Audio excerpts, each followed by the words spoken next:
है, मुझे कुछ समझ नहीं आ रहा। अवश्य ही मारुति को कुछ हो गया है।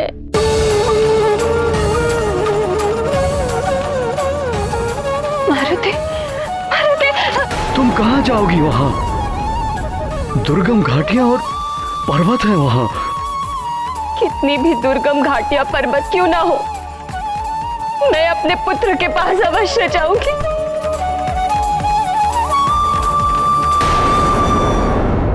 जाने दीजिए मुझे, मेरा पुत्र है वहां। यदि मारुति वहाँ है तो वहाँ मैं जाऊंगा सैनिकों के साथ। तुम नहीं जाओगी।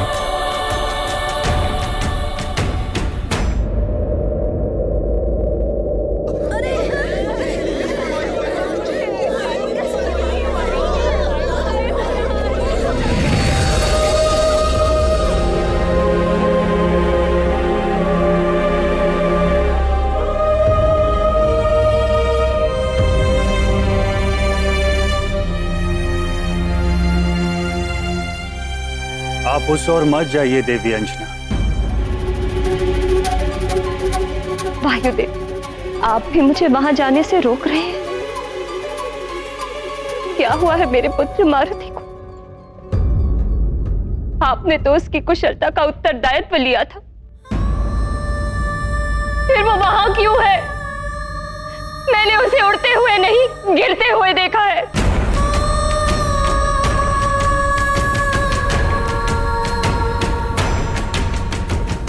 सत्य कह रही हूं वायुदेव, यदि मारुति कुशलता से है तो बुलाइए उसे यहां मेरे समक्ष। या फिर आपकी कोई नई क्रीड़ा है ये, कोई नया प्रशिक्षण दे रहे हैं आप उसे?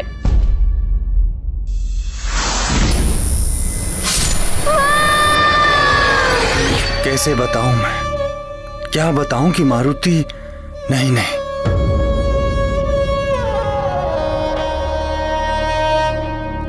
क्या सोच रहे हैं आप वायुदेव? बुलाइए उसे, तो फिर मैं उसे बुलाऊं। मारुति! मारुति! मारुति!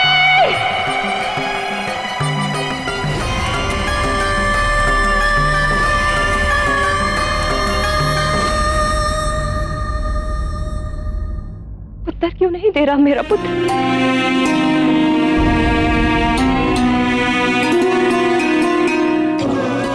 आपकी ये चुप्पी किसी अनहोनी का संकेत दे रही है। बताइए ना, क्या हुआ है मेरे पुत्र को? वो वहां कैसे गिरा? क्या हुआ है उसे? ऐसा क्या अनर्थ घटित हुआ है मेरे पुत्र के साथ जो आप मेरा सामना करने से बच रहे हैं? कुछ तो बोलिए, बोलिए वायुदेव। एक व्यथित मां से उसके पुत्र की बात मत छुपाइए, बोलिए, बताइए वायुदेव, आपको बताना ही होगा। बोलिए वायुदेव, कहां है मेरा पुत्र? बताइए मुझे।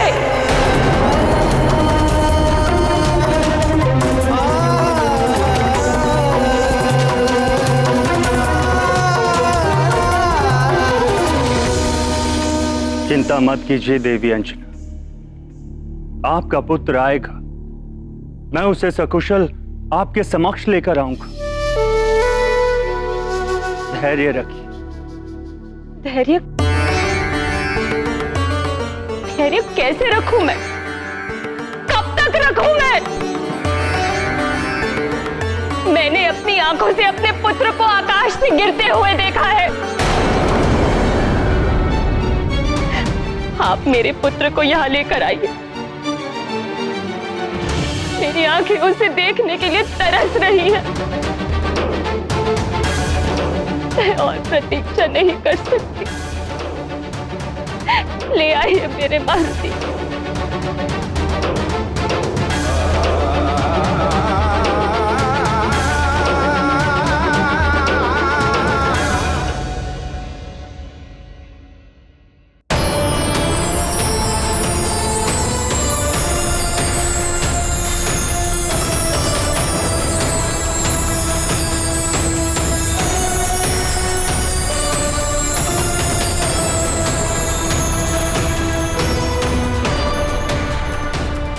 इस कमल पुष्प को आप अपने पास रखिए देवी। मैं आपके पुत्र को सकुशल आपके समक्ष लेकर आऊं।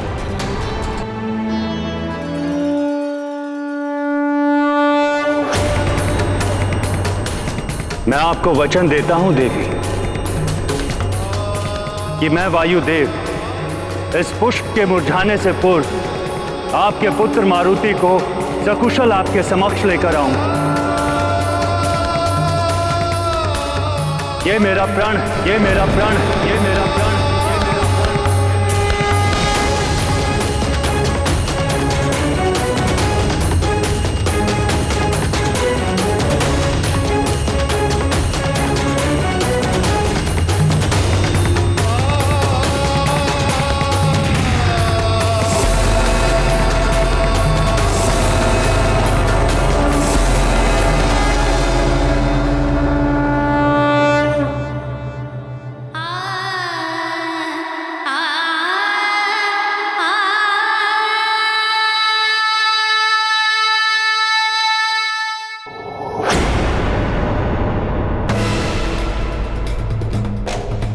वायुदेव, ये वायुदेव क्या कर रहे हैं? किस अधिकार से वो ये वचन दे रहे हैं उस बालक की मां को कि उसके पुत्र को वो सकुशल वापस लाएंगे?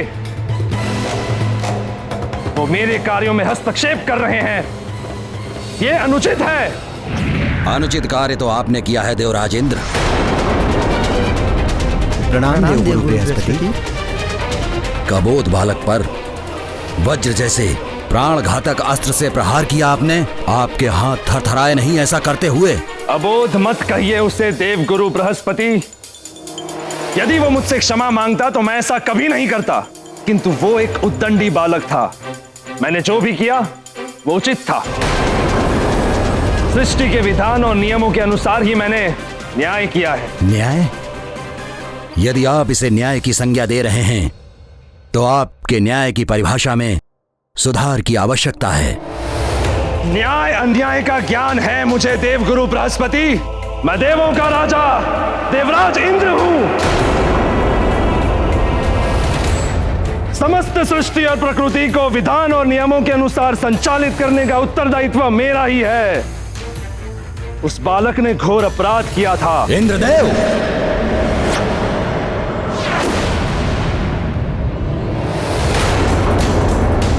अपराध के पीछे कोई आपराधिक भावना थी या नहीं? अपराध करने वाले की आयु क्या थी? इन सब को ध्यान में रखते हुए न्यायकर्ता को दंड देना चाहिए। एक बालक ने कितना भी घोर अपराध किया हो, किंतु संसार के किसी भी विधान में एक अबोध बालक के लिए मृत्युदंड की व्यवस्था नहीं हो सकती। और यदि कोई ऐसा करता है तो वो स्वयं अपराधी माना जाएगा। देवगुरु बृहस्पति, यदि आपको ऐसा लगता है कि मैंने अन्याय किया है तो मैं अभी इसी क्षण आपको देव संहिता दिखा देता हूं, जिसमें कहीं भी कभी भी वयस्क या बालक का उल्लेख ही नहीं किया गया है। प्रकृति के कार्यों में हस्तक्षेप करने वाले को केवल दंड ही मिलता है। वो प्रकृति कभी स्वयं देती है या फिर मुझ जैसा देवता। यही न्याय व्यवस्था देव संहिता की है। देव सह्याद्री, जाओ जाकर देव संहिता ले आओ और दिखाओ देवगुरु बृहस्पति को, जो स्वयं उन्होंने ब्रह्मदेव के साथ मिलकर बनाई है। अभी प्रमाणित हो जाएगा कि मैं जो कह रहा हूं वो सत्य है या देवगुरु जो कह रहे हैं वो सत्य है। देव संहिता नियमावली का मुझे भली भांति स्मरण है देवराज इंद्र, किंतु एक ऐसा अबोध बालक जिसका जन्म ही देव कार्यों की सिद्धि के लिए हुआ था, उसका अंत करके आपने स्वयं देवों के कार्य को संपन्न करने के मार्ग में बाधा उत्पन्न कर दी है। देवों के कार्यों की चिंता आप न करें देवगुरु। समय आने पर सारे कार्य संपन्न हो जाएंगे। बस बस बस। मैं जितना समझा सकता था आपको उतना मैंने समझा दिया, फिर भी आप स्वयं को उचित ठहरा रहे हैं देवराज इंद्र। मुझ देवगुरु बृहस्पति की बात यदि आपको असत्य प्रतीत हो रही है तो मेरे लिए देवगुरु पद का त्याग ही उचित है।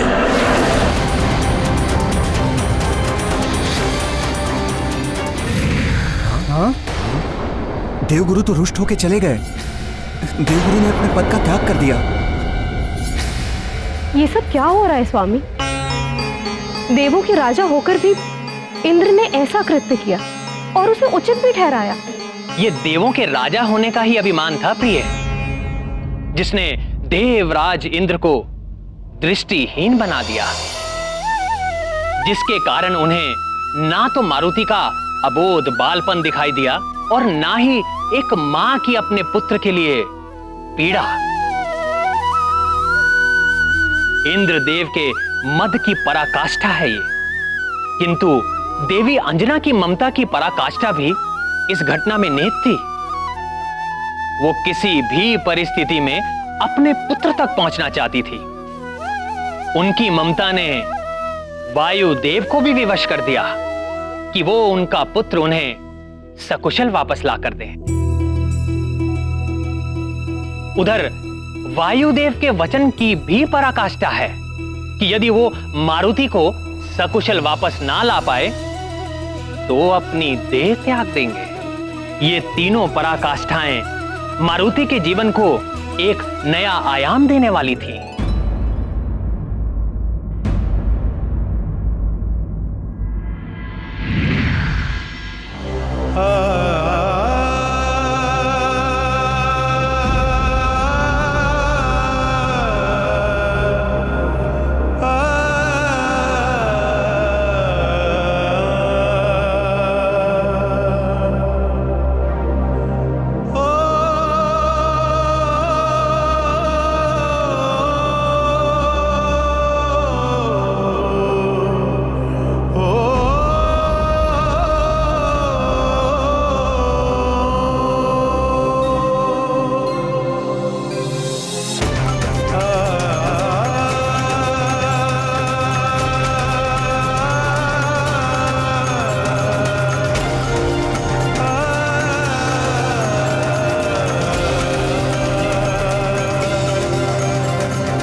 मैंने आपसे कहा था कि मारुति को उड़ना मत सिखाइए, अबोध बालक है। आप बस मेरे पुत्र को लौटा दीजिए मेरे मारुति को। मैं सभी ग्रहों, नक्षत्रों और देवताओं को साक्षी मानकर आपको ये वचन देता हूँ कि मैं स्वयं को समाप्त करके भी आपके पुत्र मारुति को सकुशल वापस लेकर आऊंगा। यह अटल प्रतिज्ञा है मेरी।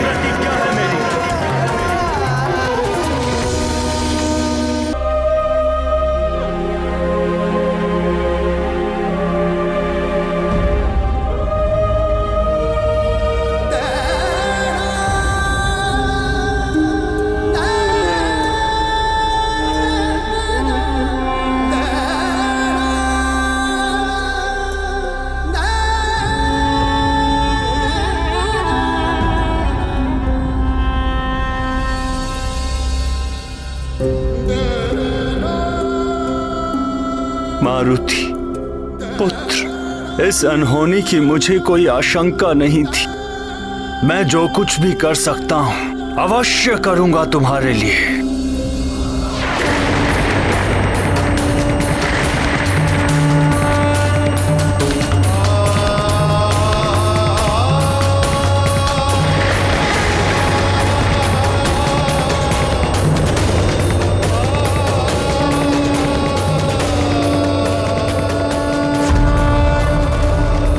प्रभु, वायुदेव असमंजस में थे कि कहां जाए। क्रोध, क्षोभ और अपार दुख, ये अंतर्मन की वो स्थितियां हैं जिनमें विवेक भी कार्य करना बंद कर देता है। वही वायुदेव के साथ भी हो रहा था। मारुति को वो पुत्रवत प्रेम करते थे, इसीलिए अपार दुख के सागर में डूब गए थे। किंतु ये भी शाश्वत सत्य है प्रिय कि विपत्ति और दुख की घड़ी में माता पिता या भाई बंधु ही काम आते हैं। सबको अंतिम आशा अपनों से ही रहती है। इसीलिए कभी भी माता पिता या भाई बंधुओं से मतभेद या मन मुटाव नहीं रखना चाहिए। अंत में वही काम आते हैं। वायुदेव के यदि कोई थे इस संसार में तो वो त्रिदेव ही थे, इसीलिए वो उन्हीं की शरण में गए।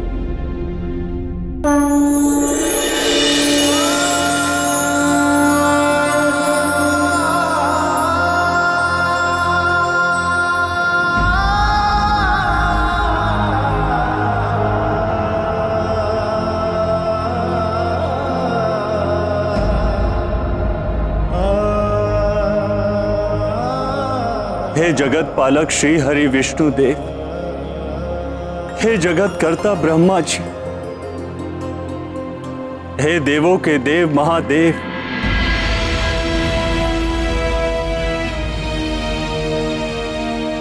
अब आपके समक्ष है ये आबोध मारुति।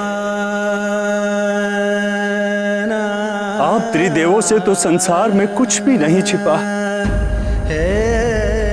एक आबोध बालक जो अपनी माता के नेत्रों में अश्रु देखकर उसका दुख दूर करने के लिए सूर्य लोक तक चला आया।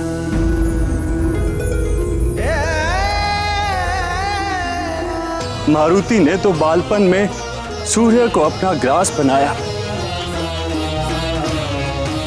किंतु इंद्रदेव तो बालक नहीं है, जो उन्हें यह भी ज्ञान नहीं कि एक बालक को कितना दंड देना चाहिए। हे त्रिदेवों, अन्याय हुआ है इस बालक के साथ। इंद्र ने वज्र से प्रहार किया है इस पर।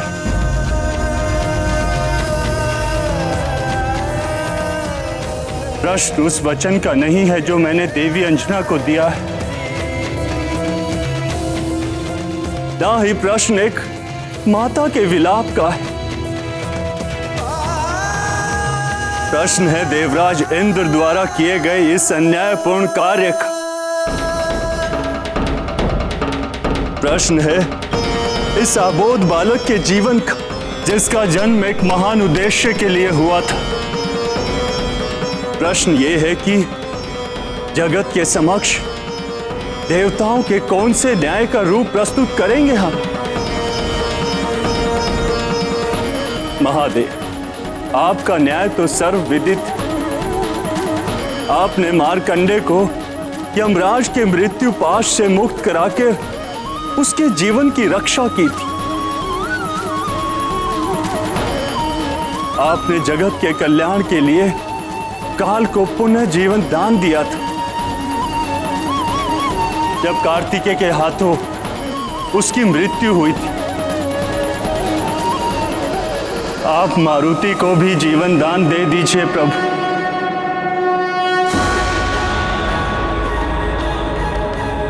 पुनः जीवित कर दीजिए उसे, जीवित कर दीजिए मेरे मारुति को।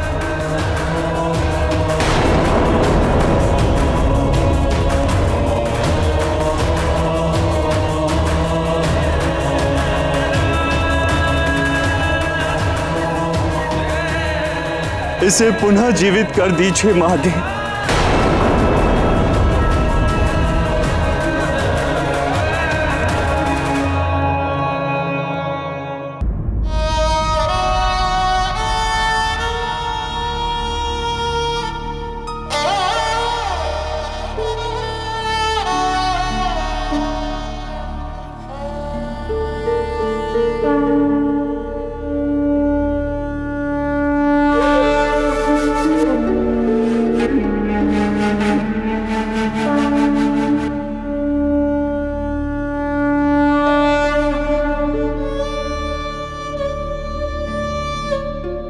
हे भोलेनाथ, हे करुणा के सागर, हे कृपा सिंधु,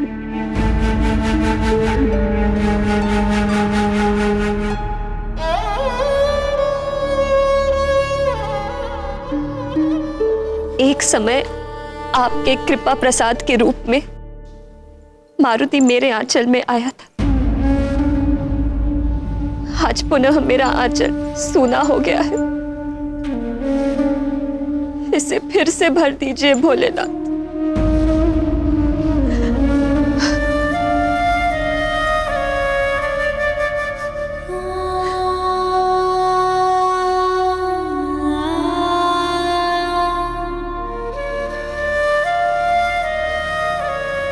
मैं शपथ लेती हूं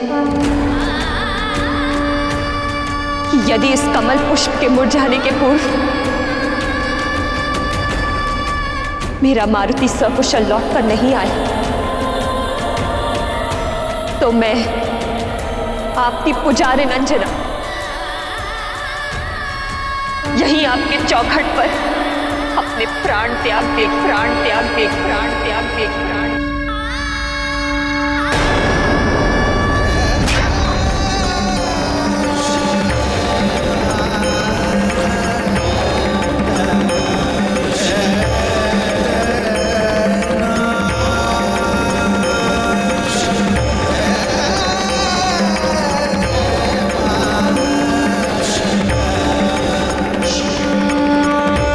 मारुति के भवन लौट आने का भ्रम होता है, किंतु उसी क्षण मारुति के अचेत शरीर को आकाश से नीचे गिरते देख अंजना बेसुध होकर दौड़ पड़ती है। इधर राहु लंका पहुंचकर लंकेश रावण को पूरी घटना बताता है। दूसरी ओर मारुति का अचेत शरीर दुर्गम पहाड़ियों के गर्भ में समाता जाता है। बेसुध अंजना अपने पुत्र के समीप जाना चाहती है। अब आगे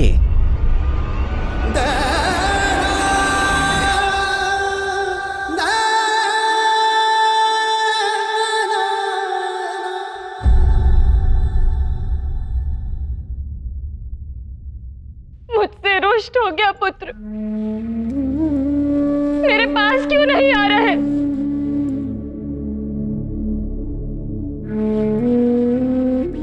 मारुति कहाँ हो तुम? तुम्हें कुछ हो गया है क्या पुत्र?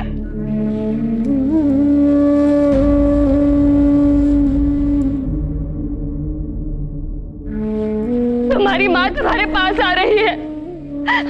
रुक जाओ अंजना, उस ओर जाने से तुम संकट में पड़ जाओगी। आगे मार्ग नहीं है। ये क्या हो रहा है?